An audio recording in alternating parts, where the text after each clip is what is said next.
Welcome back to our studios, and my name is Alan Hoy, bringing you updates on what is happening in the Middle East, that is between Iran and Israel. And with that, many people have come up with theories explaining what is going to happen and what will not happen, but we want to a little bit dig deeper into the same, try to bring the analysis to you and tell you whether what they're saying is true or not. Again, there are more continued shellings between Iran and Israel. Iran pushing more and Israel doing what they have to do. Casualties, as we said yesterday, are increasing day by day. Today should be the 5th day since the aggression started. And we say the main reason to why Israel went into Iran to start shelling nuclear facilities was to deter them from developing nuclear bombs that can cause total devastation of Israel, because they are sworn enemies, and they said their main objective is to do away with Israel completely and give that land to the Palestinians, because they believe the land belongs to the Palestinians. But history has something different, and those who know the scriptures better have gone deeper to dig into the scriptures and try to find more information on the same. And most people are quoting Ezekiel 38 and 39, and they're saying it's happening, this is the time this is happening. And with that, why shouldn't we go through that also and see whether whatever they're saying is true, it's not true, is true or not? Oh, so Ezekiel 38-39 gives a prophecy of what's going to happen. It's a powerful and mysterious prophecy that speaks of a climatic end-time battle involving a figure named GOG from the land of Magog. So GOG is the leader of Magog, who leads a coalition of nations against Israel. These chapters are often interpreted as apocalyptic chapters dealing with the final confrontation between God and the enemies of his people. And we talk about the enemies of God's people, we are talking about Israel, Israel. That's what we're talking about. So they're saying that Ezekiel 38 gives us the invasion. Gog is described as a leader from the land of Magog, the chief prince of Meshech and Tabal. That is from verse 2 of 38. Many scholars associate these regions with an ancient people of modern day Russia, Russia, and Turkey or Turkey, and Iran or Iran, of areas of Caucasus. God says he will put hooks into Gog's jaws and bring him against the land of Israel. That is verse 4. This is, a God-ordained judgment. God will think that they're attacking Israel for their own benefits, to gain maybe a reputation around the world, or gain some of the land masses in Israel, or have a reputation that the people have conquered Israel. But the actuality, the actual matter is they'll be fulfilling God's sovereign plan over this, because the prophecies have to be fulfilled.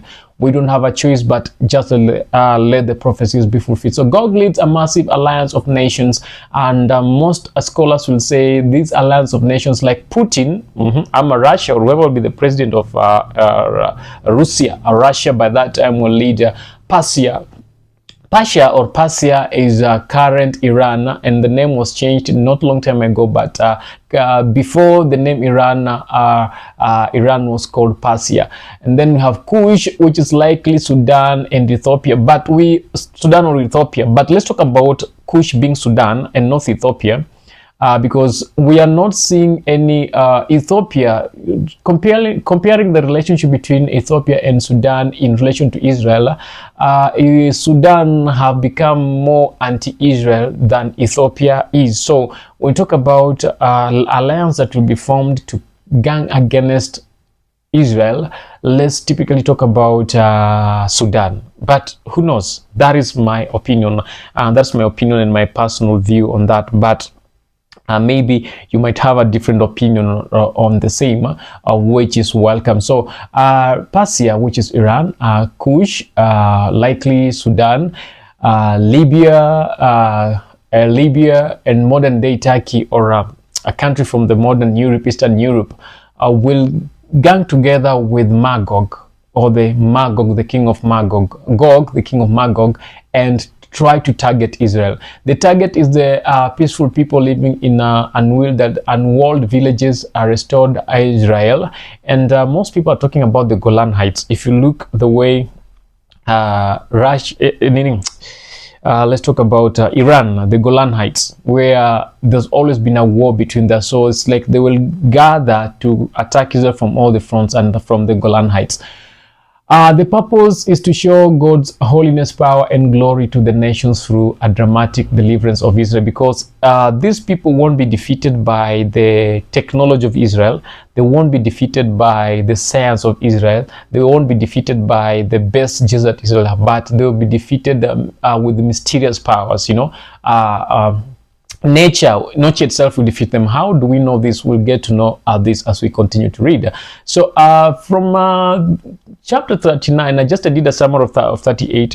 From 39, the defeat of the burial of Gog, that is what chapter 9 talks about. God brings Gog to the mountains of Israel, but destroys him supernaturally through earthquakes, a hailstorm, fire, and infightings among Gog forces. That is chapter 39 verse 6, and that's when I talked about Gog brings the mountains I'm talking about over here is the Golan Heights, typically the Golan Heights. Most scholars think that is the Golan Heights.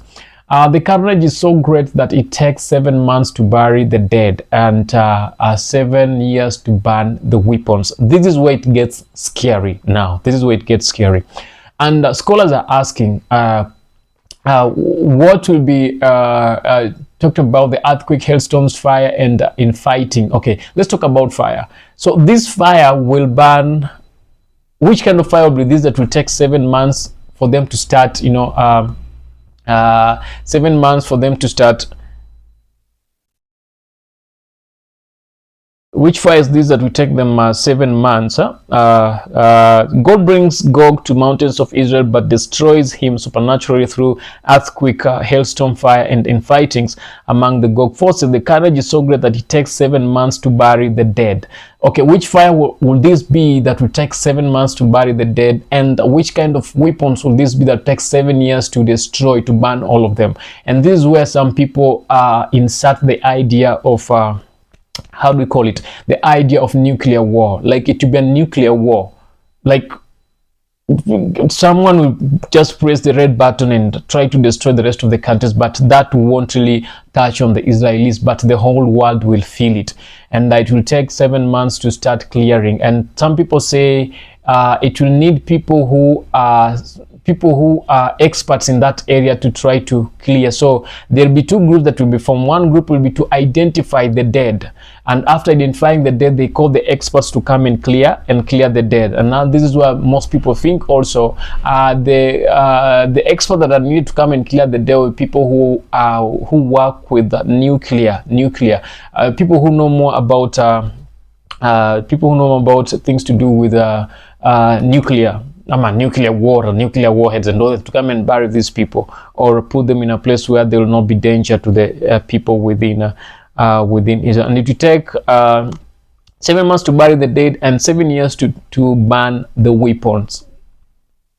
Okay, God declares his name will be known in Israel and among the nations. This is about God's global reputation. So after this, the name of the Lord will be exalted higher and higher and higher and higher in the whole world. Like the whole world will fear and reverence God for what he would have done for his people or for his children in Israel. The house of Israel will know the Lord from that day forward, signifying a spiritual awakening and restoration among the Israelites and the whole world. The final verse emphasizes on God's restoration of his people, his mercy and his faithfulness to the covenant that he will be with the children of Israel to the end. The key themes, interpretations that what people are looking onto is who is Gog and Magog. We talked about historically, uncertain, symbolic, or literal. Some see Gog as a future world leader or alliance, possibly Russia or Russia or others who will invade Israel. Currently, we've seen more of geopolitics playing around, and Russia is becoming more a friend to Iran. Russia is becoming more a friend to Iran. Iran. And there are people who think that it is that time when this prophecy is going to be fulfilled, that Russia unknowingly they will find themselves in this war. Unknowingly they'll find themselves in this war, and they will gather their armies and come to us to attack Israel. So people are asking, the recent moments Russia and Iran have been trying to work on their friendship, trying to work on their friendship and coming up with alliances, even their armies training together, sharing military knowledge and military weapons. So most people think this is the time that this prophecy is almost to be fulfilled, and they believe now is the moment, because Iran is in war with Israel. So Russia might be forced to get themselves in this war without knowing. And if Russia gets into this, US will come through. But they believe that this is the moment when this prophecy is going to be fulfilled.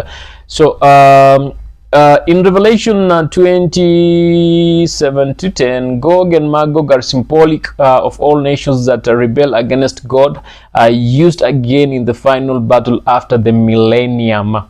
The Psalm will say, okay, what's the prophetic meaning of this? Okay, the spiritual lesson, even in peace, Israel and the extension of God's people must depend on God, not just military or political strength. As we said earlier, once this battle happens, Israel will not overcome their enemies with the best technology that they have from the US or whatever they have. It will not be the Mossad or whatever those names that they use in their war that will help them overcome this, but it will be the supernatural hand of God that will come through for them to help them overcome this and help them win this war with them. So God's sovereignty, God allows Gog to attack but defeats him completely, showing he is in control of even the most fearsome global events. God is in control. Judgment and deliverance, God judges the wicked and delivers his people for the sake of his holy name. That is why God will come in to save Israel from the hands of this alliance that has been formed by Magog or Gog, who is the leader of Magog. And in this case, most people say it's Russia or Russia. So many Bible scholars and prophecy teachers link this battle to a future war potentially, and the question is it now the current happening, the war that is happening now, or there is another war that they are linking this to? Just before the Great Tribulation, there are those who are saying that it will happen just before the Great Tribulation or the pre-tribulation time. Mid-tribulation tied to the Antichrist rise. There are some who think so, or just before the millennium, as Revelation 20 suggests. So that is what most of the people think on the same. But as Christians, what are the applications? What do you think? Do you think what is happening between Russia, Iran, and Israel now is the end time prophecy fulfilled, and the world is coming to an end, that we are getting ourselves involved into the nuclear war? Two theories. One, are we getting ourselves in the nuclear war sooner? Is it what is happening that now there will be a nuclear war because that is what some people think? Or do we think that what's happening between Iran and Israel now is the beginning of the end of the war that is to happen in this country? Let's wait and see. So the Christian application will be, God will protect his people even when surrounded by enemies, just as we've seen from the scriptures so far in the prophecies that have been said and told on this. His name will be glorified among the nations, and the enemy cannot stand against his will. That is very true. God will always overcome that. So we should not be afraid of this. If you're a Christian, you should not be afraid of this at any point or at any angle. Be safe and be at peace that all this have to come and go, as Matthew would say, that rumors of war and wars will come and go. But when we hear of such, we should not be afraid that the world is coming to an end. For that again has to pass, for the fulfillment, for it to be fulfilled.